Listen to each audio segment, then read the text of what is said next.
మేఘగర్జనలు ఆకాశాన్ని చీల్చుతున్నాయి. ఊరిలో నిశ్శబ్దం, వర్షపు చప్పుళ్ళు మాత్రమే వినిపిస్తున్నాయి. 5గురు స్నేహితులు ఒక పాత ఇంట్లో కూర్చొని భయంకరమైన కథలను చెప్పుకుంటున్నారు. అయితే వారికి ఎదురవుతున్న భయంకరమైన అనుభవం గురించి ఎరుగరు. ఒక కొత్త అనుభూతిని పొందడానికి వాళ్ళు ఇంటి చుట్టూ అన్వేషిస్తుంటారు. అప్పుడు ఒక పాత పుస్తకాన్ని నేల కింద దాచినట్టు కనుగొన్నారు. ఆ పుస్తకంలో ఒక శాపం గురించి రాసి ఉంది. వాళ్ళు పుస్తకాన్ని చదువుతున్నప్పుడు లైట్లు ముగిలించాయి. చల్లని గాలి గదిలో ప్రవహించి ఒక పాత అద్దం ఒక్కసారిగా పగిలిపోయింది.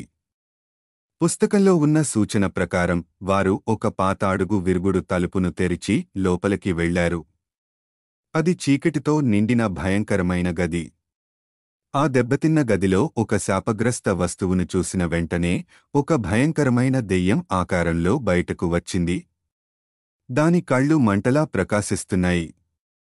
పుస్తకంలో ఉన్న మూలగీతాన్ని ఉపయోగించి శాపం తీయడానికి వారు ధైర్యం చూపించారు.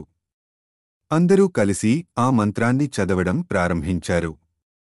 చివరి పదం తర్వాత దెయ్యం కృతజ్ఞతతో కాంతిలోకి మారిపోయింది. వర్షం ఆగి స్నేహితులు నిశ్శబ్దంగా ఊపిరి పీల్చుకున్నారు. తమ భయాలను ఎదుర్కొన్న ఈ రాత్రి స్నేహితులు ధైర్యం మరియు స్నేహం విలువను గాఢంగా గ్రహించారు.